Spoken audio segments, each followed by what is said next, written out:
toda a glória, né? Sem nosso Deus nós não podemos viver. Vou cantar o hino 77. Tá. Para a honra e para a glória do Senhor Jesus.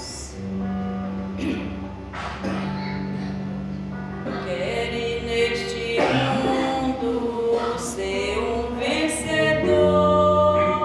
Queres tu cantar na luta e na dor. Queres ser alegre, qual bom lutador. Guarda um contato com teu Salvador. Guarda um contato com teu Salvador. E as nuvens do mal não te cobrirão. Pela senda alegre tu caminharás, indo em contato com teu Salvador. Neste mundo vive muito a penar, cujo corações transborda de pesar. Dai-lhe a mensagem de amor sem par. Com Deus em contato deves tu guardar. Guarda o contato com teu Salvador.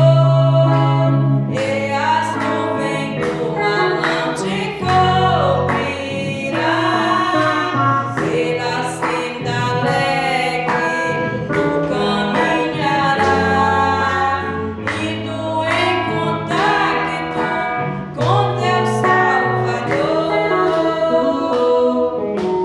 Deixa que o Espírito implante em teu ser o amor de Cristo, o divinal prazer.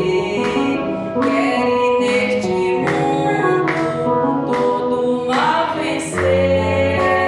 Guarda o contato e terás poder.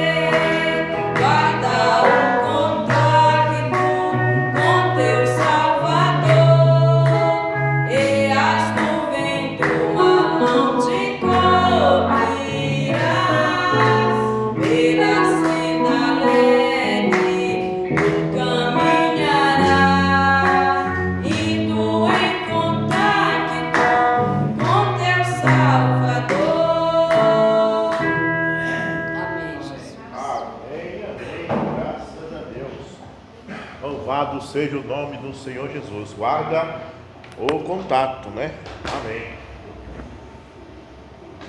Que é o contato, né? Quando você tem no celular o contato de um amigo e você salva, você guardou o contato para falar com ele outras vezes, né? Quando você guarda o contato com o Salvador, você faz isso, para falar sempre com Deus.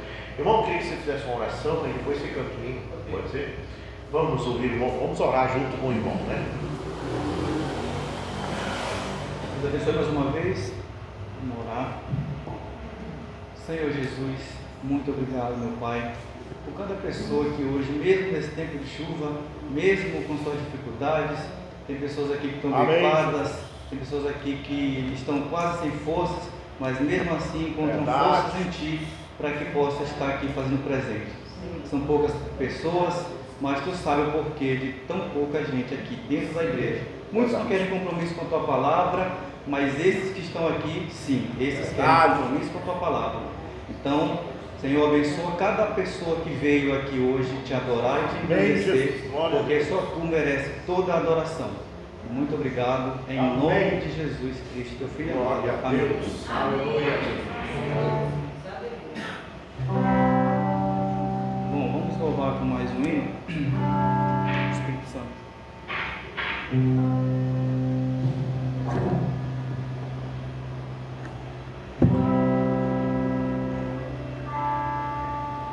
O Espírito Santo está descendo agora,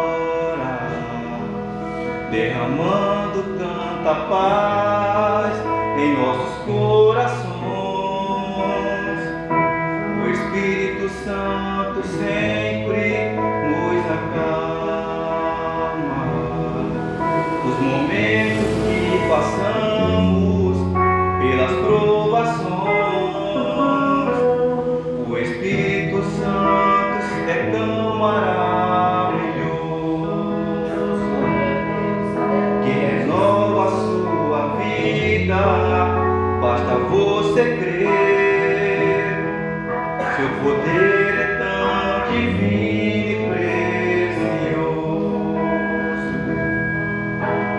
que sentimos sua presença mesmo sem te ver. Guarda-me, ó Pai, com a unção do teu Espírito. Tua palavra diz que sou mais que vencedor. Guarda-me, ó Pai, como a menina dos teus olhos. Seja o meu escudo, minha proteção, meu Salvador. Guarda-me, ó Pai, com a unção do teu Espírito. Tua palavra diz que sou mais que vencedor. Guarda-me, ó Pai, como a menina dos teus olhos. Seja o meu escudo, minha proteção, meu Salvador. O Espírito Santo está descendo agora, derramando tanta paz em nossos corações. O Espírito Santo sempre nos acalma nos momentos que passamos pelas provações. O Espírito Santo é tão maravilhoso.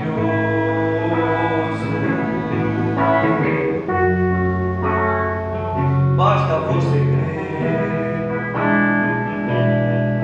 seu poder é tão divino e precioso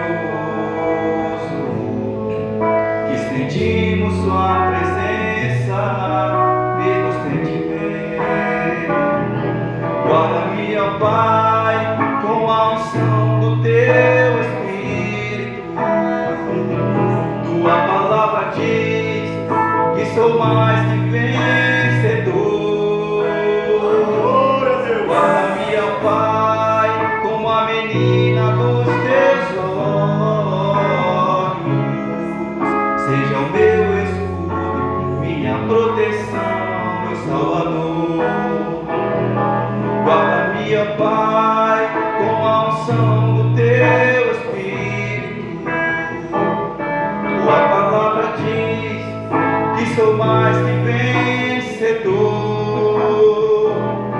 Guarda-me, ó Pai, como a menina dos teus olhos. Seja o meu escudo, minha proteção, meu Salvador. Amém. Graças a Deus. Muito bom, graças a Deus. Guarda-me, ó Pai. Guarda-nos, né, Senhor? É muito bom. Graças a Deus. Uma noite especial, né? Que estamos adorando o Senhor com alegria. Graças a Deus. Vamos ouvir a irmã Zilmar adorando o Senhor Jesus. Cante, irmã Zilmar.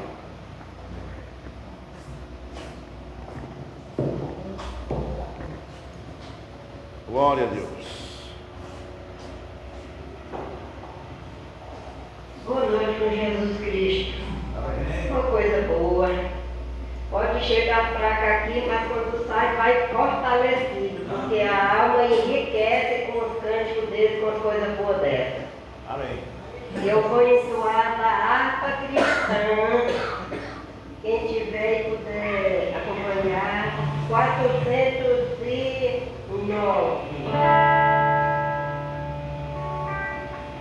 Trabalhadores do Evangelho,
Muito bem. Irmão, pode mudar aqui mais uma vez aqui.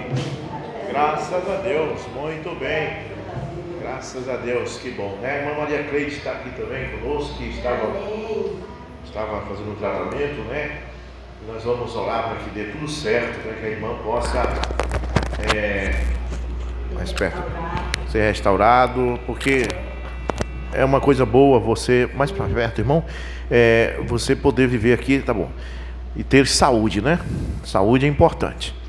A gente tem que saber disso. E para isso Jesus morreu na cruz, para que tenhamos saúde, e não só saúde, mas vida eterna também, né? Graças a Deus. Então, medite. Vamos adorar o Senhor com mais uma canção. Nós vamos ler depois a palavra de Deus. Eu queria que você meditasse na letra desta canção, que diz assim: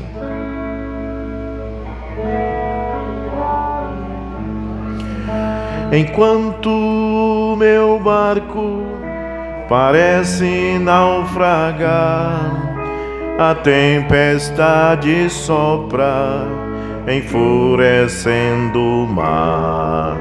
Do alto da montanha, alguém já percebeu, levantou-se num instante, veio ao auxílio meu. É Jesus quem me vê, em suas asas me escondo, nada tem tenho a temer. Acalma o mar para os ciclones e entra no meu barco pra comigo navegar. O meu barco sobe e desce sob o lume do luar, mas eu tenho na montanha alguém a me observar. O inimigo se levanta para agitar o mar, mas seus planos são frustrados com apenas olhar. Só o olhar de Jesus repreende o inimigo.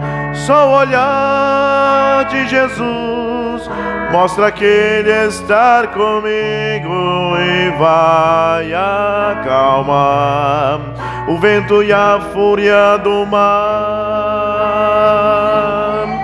É Jesus quem me vê, em suas asas me escondo, nada tenho a temer. Acalma o mar para os ciclones e entra no meu barco pra comigo navegar. É Jesus quem me vê, em suas asas me escondo, nada tenho a temer. Acalma o mar para os ciclones e entra no meu barco pra comigo navegar. Amém, amém, amém. Graças a Deus, que coisa boa podermos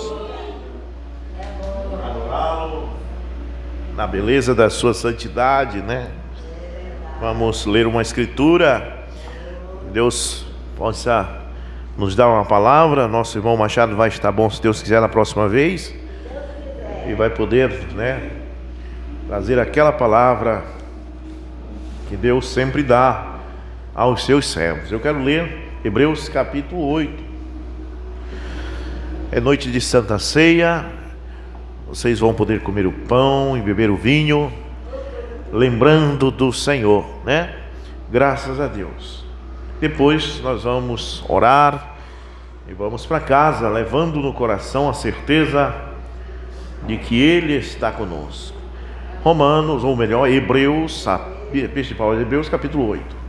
Ora, a suma do que temos dito é que temos um sumo sacerdote, tal que está assentado nos céus, à destra do trono da majestade, ministro do santuário e do verdadeiro tabernáculo, qual o Senhor fundou e não o homem. Pai celestial, oh, quão grato estamos, Senhor, porque lemos Tua palavra e sabemos que sempre que lemos, o Senhor nos dá algo para que nós possa alimentar nossa alma. Assim como nosso corpo precisa do pão de cada dia, do arroz, do feijão, da carne, nossa alma também necessita da palavra.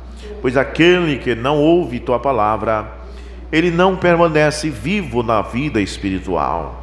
O mundo o conquista, mas aquele que ouve, pois a palavra diz, bem-aventurados os que ouvem e os que lêem as promessas, as palavras desta profecia. Estes com certeza permanecem. Em nome de Jesus Cristo, nós te agradecemos e oramos. Amém. Amém. Podeis sentar no nome do Senhor Jesus Cristo. Graças a Deus. É muito importante vocês aqui, que são ovelhas, né? Eu também sou ovelha, todos nós somos ovelhas do rebanho do Senhor Jesus Cristo. Mas nós, quando estivermos passando por algum problema, nós devemos comunicar o pastor, né? Pelo menos, para isso o pastor está colocado no ministério, para que possa ajudar você. Amém? Tudo tem um jeito. E a gente dizia assim, só não tem jeito para a morte, mas com Deus até para a morte tem jeito, né? Tem jeito, porque quando o corpo velho não serve mais, Deus dá um novo corpo.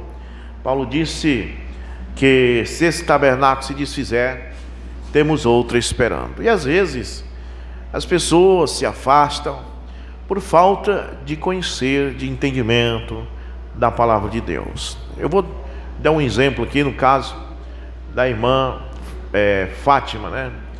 Irmã Fátima, uma mulher viúva, né? Viúva. E de acordo com a Bíblia, nada impede de uma viúva casar-se, amém? Nada impede. Então as pessoas acham que arranjou um marido, cometeu um grande pecado. Não é desta forma, amém?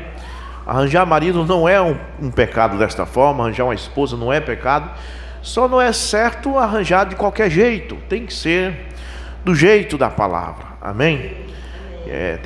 Tudo tem que ser do jeito da palavra. A Bíblia diz que a mulher está ligada ao marido enquanto ele vive. No momento em que ele morreu, ela está livre para casar com quem ela quiser, e tem que ser no Senhor. O correto é que seja no Senhor, né? Mas as pessoas às vezes não entendem e então se afastam, né? Então quando vocês tiverem qualquer problema, qualquer irmã, o irmão Machado, seja lá o que for, não importa se vocês tenham feito algo que vocês possam dizer, eu pequei, eu errei. Bem, eu como pastor, seja sincero, não, eu errei, amém? Quem é que não erra? Todo mundo erra. Eu errei e eu quero que você me diga o que eu faço nessa situação, o que você acha que eu devo fazer. E aí você tem a certeza que você vai ter um conselho, você não vai ser discriminado, você não vai ser expulso. Quem somos nós para expulsar as pessoas da igreja? Nós queremos é que as pessoas venham para a igreja, né? Para ouvir a palavra. Isso é muito interessante. Tem pessoas que acham que um visitante chegando ali, se sentando, por exemplo, uma mulher lá do mundo que não conhece a palavra de Deus, ela vem vestida no short e se senta ali, e as pessoas às vezes pensam, o pastor devia colocar ela para fora. Não é assim, irmãos. Não é assim. A igreja está aqui exatamente para isso, para o pecador vir ouvir a palavra de Deus. Agora, vocês que já são conhecedoras da palavra, aí tudo bem, vocês já conhecem a palavra. Mas uma pessoa que não conhece, né? A pessoa vem ali, então o que você deve fazer é deixar que as pessoas ouçam, porque a Bíblia diz que o crer vem pelo ouvir, e o ouvir da palavra de Deus. E uma das coisas que nós não alcançamos nada é sem o amor. O profeta prega a mensagem amor divino, e nessa mensagem ele fala que quando o amor divino é projetado, a graça soberana toma lugar. Veja, a graça soberana, não é só graça, mas soberana, porque nós somos salvos pela graça, né? Nós não somos salvos pelos nossos méritos, pelas nossas próprias obras. Nós não somos capazes de ser salvos, nem eu, o pastor, nem você, mas nós somos salvos pela graça. E aí essa graça ainda tem que ser soberana, porque tem coisas que mesmo na graça fica difícil. Mesmo na graça, agora falando de graça, a irmã Graça está ali, mas eu estou falando da graça de Deus, né? Mas mesmo nesse tempo da graça que estamos vivendo, ainda tem que vir a soberania de Deus. Porque tem muitos de nós que nossa situação é tão difícil, né? Eu estive num certo lugar onde que alguém disse assim, olha, esse irmão não devia mais nem ir na igreja, porque ele já fez isso, isso, aquilo. Eu disse, não, irmão, vá na igreja. Vá se arrastando. Mas eu errei. Vá na igreja, ouça a palavra, a igreja é pública. Ouça, porque Deus pode falar com você e Deus pode salvar você. Não tem mais jeito para ele não, irmão, só se não fosse Deus. Eu não estou servindo um Deus que é limitado, um Deus que é capaz de salvar só os que tem jeito, não. Eu estou servindo um Deus que é capaz de salvar os que não tem jeito. Amém? Até aqueles que não tem jeito, que você diz não tem jeito para ele, pois o Deus que eu sirvo é para salvar esses, porque ele é o Deus do impossível. Amém?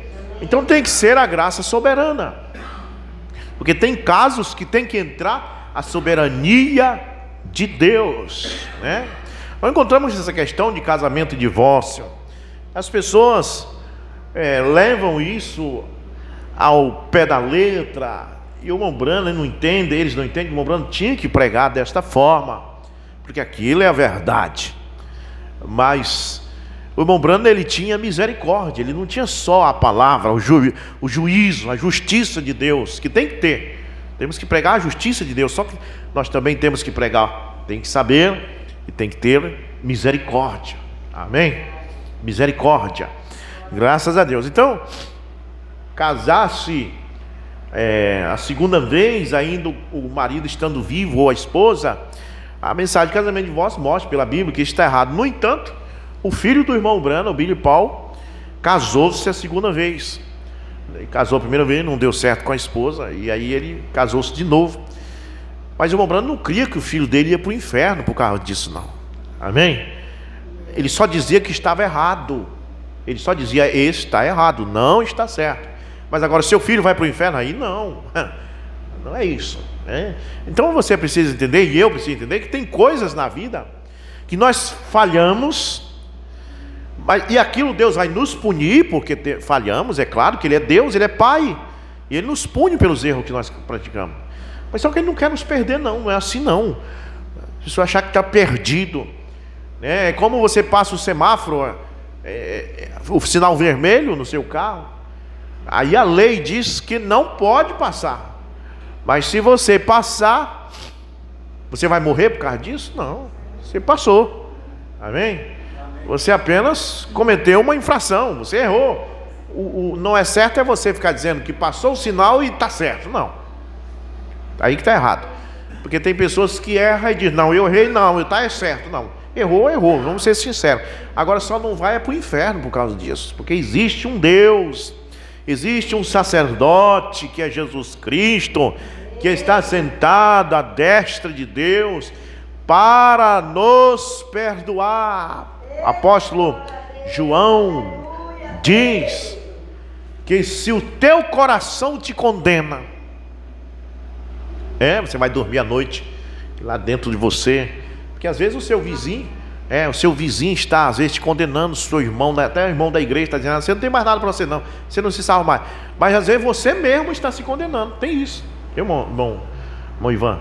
Às vezes a gente mesmo se acusa, às vezes a gente mesmo de noite perde sono dizendo: sabe, não tem mais jeito para mim não, eu errei, eu fiz isso. Não é nem a pessoa que está acusando a gente, das outras pessoas, a gente mesmo. Aí o apóstolo João diz: se o teu coração te condena, se o teu coração está dizendo para você que você não tem mais jeito, você mesmo dizendo para você: estou perdido, estou acabado, eu vou botar uma forca, eu vou me enfocar. João diz: se isso estiver acontecendo, maior é Deus, maior é Deus. Diga para o seu coração: meu coração, Deus é maior que você. Diga para essa acusação que está dentro de você, acusação: Deus é maior que você. Eu amo o meu Senhor Jesus, eu sei que eu errei, eu não estou dizendo que eu estou certo, eu errei, mas eu creio que eu posso ser perdoado, amém? Então, se o teu coração te condena, maior é Deus. Então, quando você projeta o amor divino, ame. Quando você vê alguém que cometeu um erro, ame aquela pessoa, ame. Não vá para ela com ódio, não vá para ela dizendo: já que você pecou, então você é um lixo. Não, vá dizendo: já que você pecou, meu irmão, eu te amo, amém? Você é digno, você que pecou é digno que eu projete em você o amor divino. Quando você projetar o amor divino, a graça soberana vai tomar lugar, porque mesmo que aquele erro dele seja impossível de ser consertado, mas a graça soberana, Deus vai dar um jeito. Foi o que aconteceu com o ladrão da cruz. O correto é você ser batizado, pois a Bíblia diz: quem crê e for batizado será salvo, quem não crê será condenado. O correto é você viver uma vida cristã, mas esse ladrão não viveu. Ele vivia era roubando, ele vivia era assaltando, provavelmente até matou pessoas. Ele nunca se congregou, ele nunca se batizou, ele nunca fez uma oração talvez, e então ele foi preso, foi condenado à morte de cruz, foi crucificado do lado de Jesus. Mas ele olhou para Jesus e creu, e ele não disse assim, como o outro, que o outro disse: se tu é o Filho de Deus, desce dessa cruz e tira nós também. Ele não, ele reconhecia que ele era um pecador. Isso é importante. Ele reconhecia que ele tinha errado. E o que ele fez? Ele não pediu: me tira da cruz. Não, ele só pediu: lembra-te de mim quando entrares no teu reino. Ele sabia que Jesus tinha um reino, Ele sabia, irmãos. Eu me passo às vezes para a revelação que esse ladrão teve, porque o povo da Judéia tudinho pensava que o reino que Jesus ia estabelecer era um reino natural. Até mesmo os discípulos de Jesus, eles pensavam que Jesus ia dar um golpe de estado, matar o César, imperador de Roma, e se tornar imperador ali da Judéia. Muitos deles pensavam isso. Teve uma vez que eles tentaram fazer ele de rei, ele fugiu deles. Mas o ladrão da cruz entendeu que o reino não era natural, que o reino era espiritual. Ele sabia que Jesus ia morrer naquela cruz, mas mesmo assim ele sabia que a morte de Jesus não ia impedir dele ter um reino e que ele ia estar no seu reino. E ele disse: quando tu entrar no teu reino, lembra-te de mim. Lembra que eu estou aqui na cruz. Eu não estou te pedindo para me tirar da cruz, eu não estou pedindo para viver. Eu sei que eu errei, eu só quero que tu, quando chegar lá no teu reino, que eu sei que tu tem um reino do outro lado, e lá lembra de mim. Oh, irmão, Jesus, você pensa numa coisa que derreteu o coração de Jesus. Ele deve ter olhado para aquele ladrão, e eu sei que a Bíblia diz que ele falou assim: hoje mesmo tu estarás comigo no paraíso. Agora, nesse tempo, o paraíso ficava no centro da terra, de frente com o inferno. Você sabia disso? Está lá em Lucas 16. Ficava de frente e tinha só um abismo no meio, pois a Bíblia fala que Lázaro estava no paraíso, que é o seio de Abraão, e de lá ele via o rico que estava do outro lado do abismo, no inferno, nas chamas. Então, e era no centro da terra, porque a Bíblia diz que quando Jesus morreu, ele desceu às partes inferiores da terra. Então era lá embaixo, numa dimensão no centro.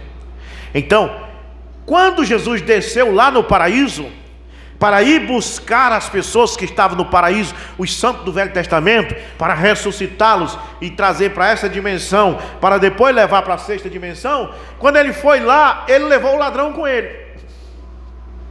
Quando Abraão, Sara, Isaac, Jacó, que estavam lá no paraíso, viram Jesus chegou. Quando Jesus chegou, disse: olha o Messias, olha que maravilha, aquele que nós tanto falamos dele, tanto profetizamos dele, dá um abraço aqui, Messias. Quando olharam: e quem é esse aí do teu lado aí? Eu trouxe comigo. Eu salvei ele na cruz, ele era um ladrão assassino, eu trouxe ele comigo. Oh, bem-vindo, irmão. Os irmãos que estavam no paraíso, tudo tinha um bom espírito, tudo tinha um amor. Pois bem-vindo, se o Senhor te perdoou, então bem-vindo aqui ao paraíso. Aí ele deve ter dito assim: só que nós não vamos ficar muito tempo, porque ele desceu aqui me trazendo também, mas disse que vai levar vocês daqui para a sexta dimensão. Oh, glória a Deus. Porque por isso que Paulo diz: ele é aquele que subiu, senão aquele que também desceu às regiões inferiores da terra, e dali levou cativo o cativeiro, e deu dons aos homens. Passou por lá, e o ladrão passou só só um dia no paraíso ali. Amém? Os outros estavam lá talvez há 2.000, há 4.000 anos, mas o ladrão só chegou com Jesus: não, nós viemos só buscar vocês. E subiram para a sexta dimensão. Aleluia, glória a Deus. Mas aquele inferno que estava do outro lado do abismo continua lá, e lá se escuta pranto e ranger de dente. O rico ainda está lá, e hoje ele olha para o outro lado do abismo, onde era o paraíso, ele vê o paraíso vazio. Os cristãos dali foram levados e ressuscitados na hora que Jesus ressuscitou, na manhã do terceiro dia. Quando ele ressuscitou, eles saíram do sepulcro e apareceram na cidade a muitos. Provavelmente Abraão apareceu, talvez ali alguém que estava lá lavando louça no giral. Quem é você? Eu sou Abraão. Você é Abraão? Eu sou. Eu ressuscitei, mas não vou ficar muito tempo não, estou indo embora. Amém? E foi para a sexta dimensão. Bom, isso é maravilhoso. O amor, projetar o amor. Jesus projetou o amor divino sobre aquele ladrão, e o que aconteceu? A graça soberana tomou lugar. Ele não foi salvo por outra coisa a não ser pela graça soberana. Você sabe o que quer dizer com isso, irmão?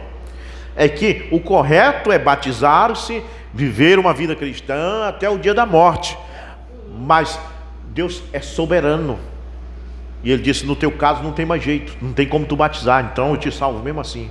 Isso é a soberania de Deus. Ele tem poder para isto. Amém? Mas eu e você que estamos aqui, nós não estamos crucificados numa cruz. Não, vamos descer as águas. Amém? Vamos fazer o que a Bíblia diz. Glória a Deus por isso. Muito bem. Então, ora, verso Hebreus 8. A suma do que temos dito é que temos um sumo sacerdote. Agora Paulo está dizendo isso aqui aos hebreus, e isso aqui é Novo Testamento. E você sabe que no Novo Testamento não existe sumo sacerdote na ordem levítica, porque o sacerdote na ordem levítica era no judaísmo, e isso aqui não é judaísmo, isso aqui é cristianismo. Mas no cristianismo, Paulo está dizendo, como no Velho Testamento, no judaísmo, eles tinham um sumo sacerdote que era Arão, e tinha que vir da tribo de Levi, e ele entrava no templo uma vez por ano, levando uma tigela de sangue, e aspergia o sangue que ele levava sobre as pontas do altar, e ali ele pedia clemência e misericórdia pelos pecados dele e do povo que estava lá fora. Isso no judaísmo. Agora aqui Paulo diz, nós temos um sumo sacerdote. Nós não temos, ele não diz assim, ó, veja bem, ora, a suma do que temos dito é que temos um sumo sacerdote. Ele não disse nós temos um sacerdote, porque existe o sacerdote e o sumo sacerdote. Agora vem pessoas e diz assim, ó, não tem sacerdote no cristianismo, sacerdote no Velho Testamento. E muitos fazem isso com essa ideia de tirar os dízimos, dizer que não tem que dar dízimo para os pastores. Aí diz, não tem sacerdote no Novo Testamento. Se não tem sacerdote no Novo Testamento, não devia haver sumo sacerdote. Não devia. Porque na polícia, se existe tenente, é porque existe soldado. Não pode existir tenente e não existir soldado. Não pode existir sargento se não existir soldado. Não pode existir cabo se não existir soldado. Então, quando a Bíblia diz que Jesus é sumo sacerdote, no Novo Testamento a Bíblia não diz que ele é sacerdote, mas diz que ele é sumo sacerdote. A Bíblia está dizendo claramente que os pastores são sacerdotes, porque Jesus não é sacerdote, ele é sumo, que está acima dos sacerdotes. A Bíblia está dizendo que tem sacerdote no Novo Testamento, não tem para onde correr. Amém? Glória a Deus. Agora, é sacerdócio da nova aliança, que não é sacerdócio levítico, mas sacerdócio segundo a ordem de Melquisedeque. E Abraão levou os dízimos para Melquisedeque. Amém? O sacerdócio segundo a ordem de Melquisedeque recebem dízimo. Isso não tem para onde correr. Amém? Glória a Deus. Então, a suma do que temos dito é que temos um sumo sacerdote. Em outras palavras, acabou o judaísmo para nós. Nós não temos mais sacerdote nem sumo sacerdote na ordem levítica, mas nós temos um na ordem de Melquisedeque, que é sumo sacerdote. Nessa ordem de Melquisedeque, que é um sacerdócio para sempre. Amém. Para sempre. Não é mais aquele velhinho que você tinha como sacerdote, que ele envelhecia e morria. Não. Você dependia dele, e seu sacerdote morria, e aí você tinha que levantar outro sacerdote, mas esse nunca mais morre, porque ele morreu uma só vez e ressuscitou, e ele é sumo sacerdote para sempre, e o sacerdócio é eterno. O sacerdócio segundo a ordem de Melquisedeque é eterno. Glória a Deus. Muito bem. Então, a suma do que temos dito, queremos que temos um sumo, não um sacerdote, mas um sumo sacerdote, tal que está sentado nos céus, à destra do trono da majestade.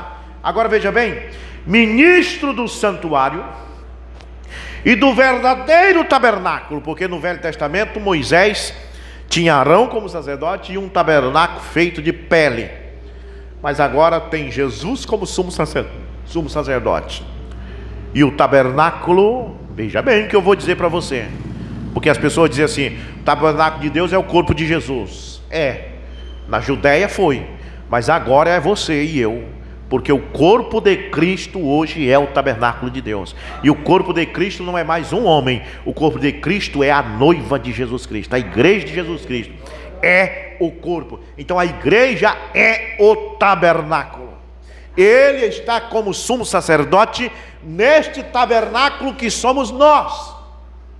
E nós temos 3 fases: justificação, santificação, batismo com o Espírito Santo, exatamente como o templo tinha o pátio, o santo lugar e o santo dos santos.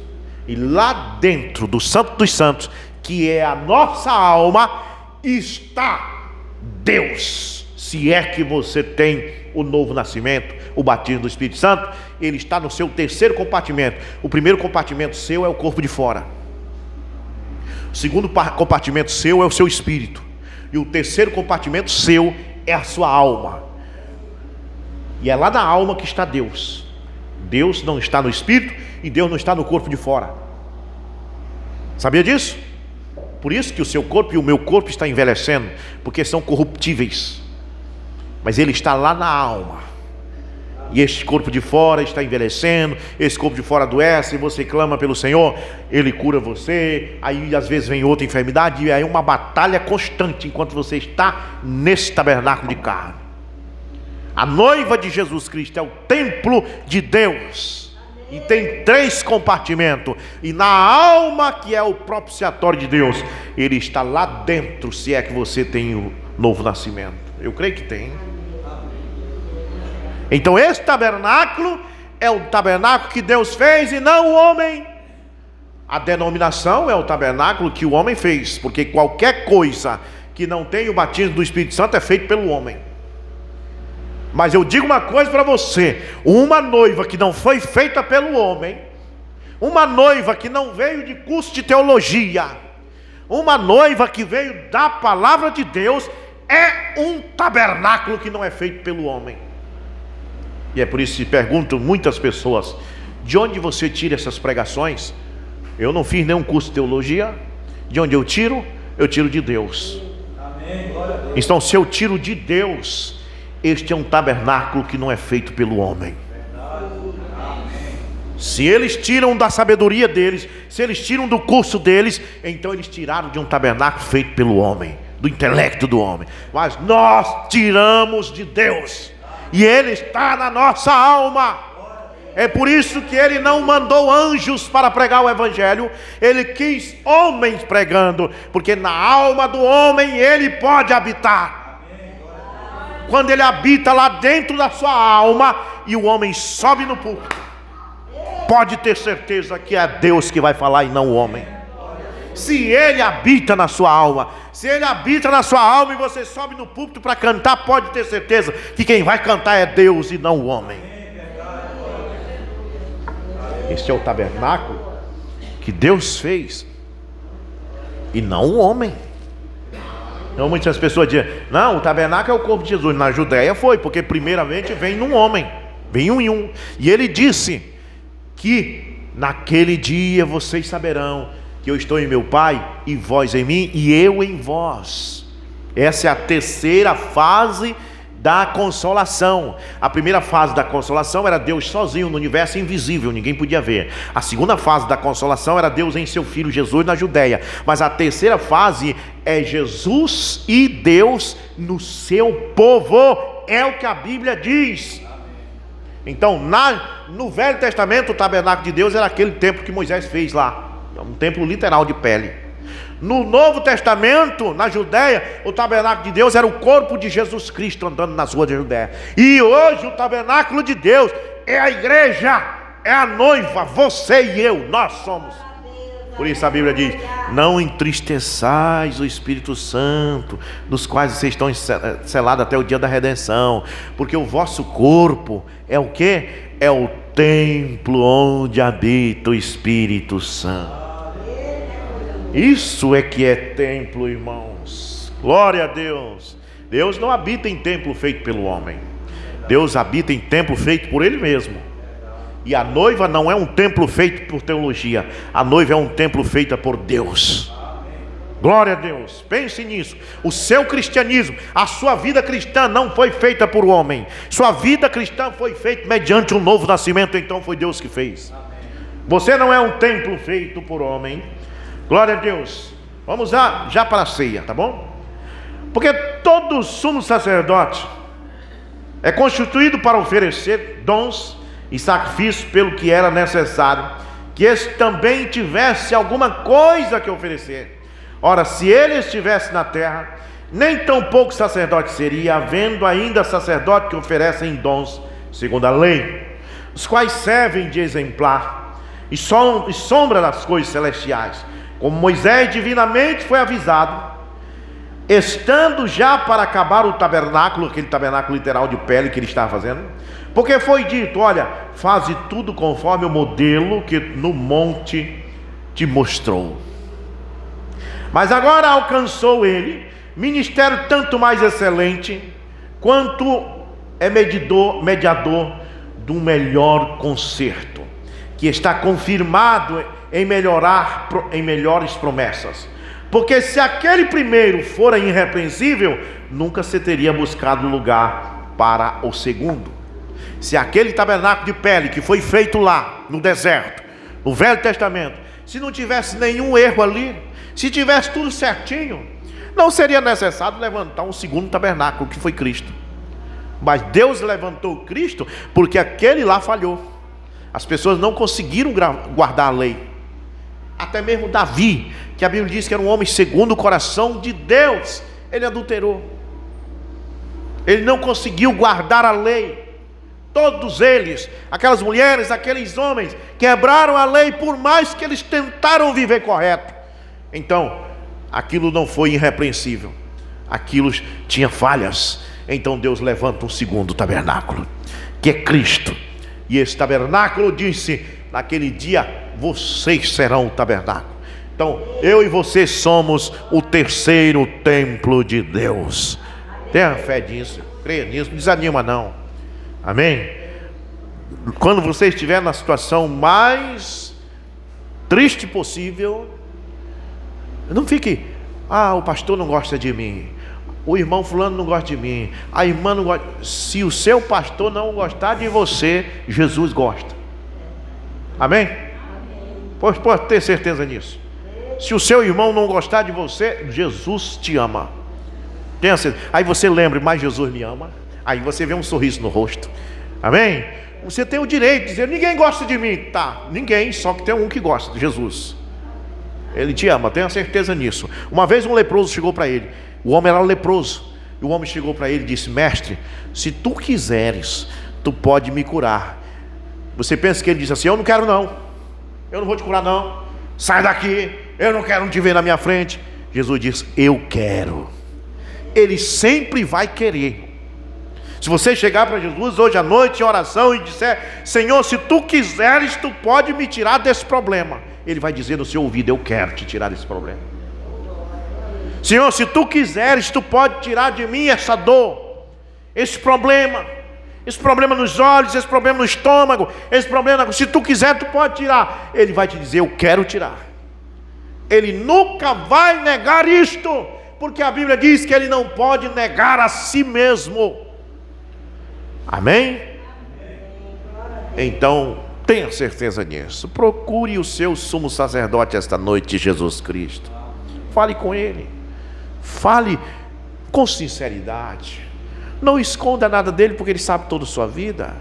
Diga: Senhor, eu tenho minhas falhas, tu sabe que eu tenho. Eu estou tentando mudar, ainda não consegui, mas eu tenho certeza que eu vou mudar. Senhor, olha para este meu problema. Eu estou aflito, eu estou aflita por causa disso. Eu preciso do teu socorro, me ajuda. Eu fui ao culto, o pastor me falou que se eu viesse contigo, tu ia me ouvir. Ele não vai poder dizer assim: não, o Rubens se enganou. Não, porque o Rubens tem lido a Bíblia. E eu vi lá na Bíblia ele dizendo que se você buscar ele, você encontrará. E ele diz: pedi, pedi, dá-se-vos-á. Batei, batei e abri-se-vos-á. Ele terá que te dar.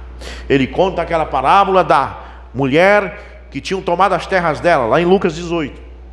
E havia um juiz que não temia os homens e nem a Deus. E ela foi a ele e bateu na porta: Senhor juiz, resolva a minha causa, resolva a minha causa. E ele não dava atenção para ela, porque ele era um juiz que não temia ninguém. Mas Jesus disse, mas ela continuou batendo. Toda noite ela estava batendo na porta do juiz: resolva a minha causa, resolva a minha causa. O juiz uma noite disse: eu vou resolver a causa dessa mulher para ela me largar de mão. Jesus disse: se aquele juiz, que era um homem corrupto, resolveu a causa dela para ela largar ele de mão, quanto mais Deus, que é amoroso. Se você bater na porta dele, perturbe a Deus, irmão. Perturbe a Deus, bata na porta: Deus, eu quero, eu preciso disso, tu me prometeste que se eu pedisse tu me daria. Ele vai te dar. Amém? Pedi, dar-se-vos-á. Glória a Deus. Vamos então neste momento ler Mateus no capítulo 26. E a leitura aqui da Santa Ceia, né?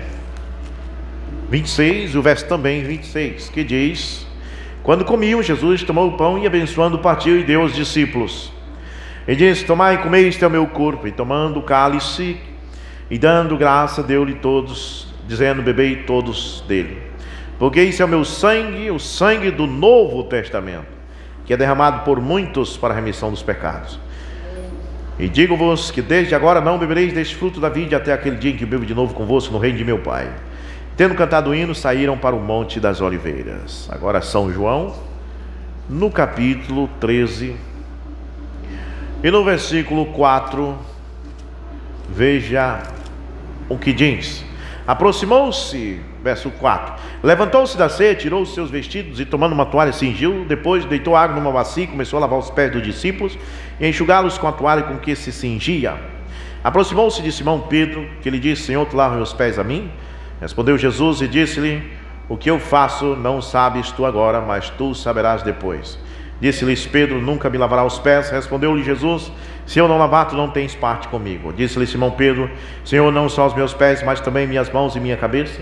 Disse-lhe Jesus: aquele que está lavado não necessita lavar senão os pés, pois no mais todo estáis limpo. Ora, vós estáis limpo, mas não todos, porque bem sabia ele quem o havia de trair, por isso disse: nem todos estáis limpo.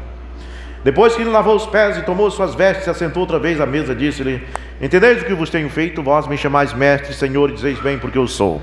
Ora, se eu, Senhor e mestre, vos lavei os pés, vós deveis também lavar os pés de uns aos outros, porque eu vos dei o exemplo para que, como eu fiz, façais também. Na verdade vos digo que não é o servo maior do que o seu Senhor, nem o enviado maior do que aquele que o enviou. Se sabeis essas coisas, bem-aventurados sois se as fizerdes. Amém? Amém. Vamos então, irmão, encerrar aqui. Deus abençoe os irmãos da internet. E nós vamos, neste momento, para orar pelo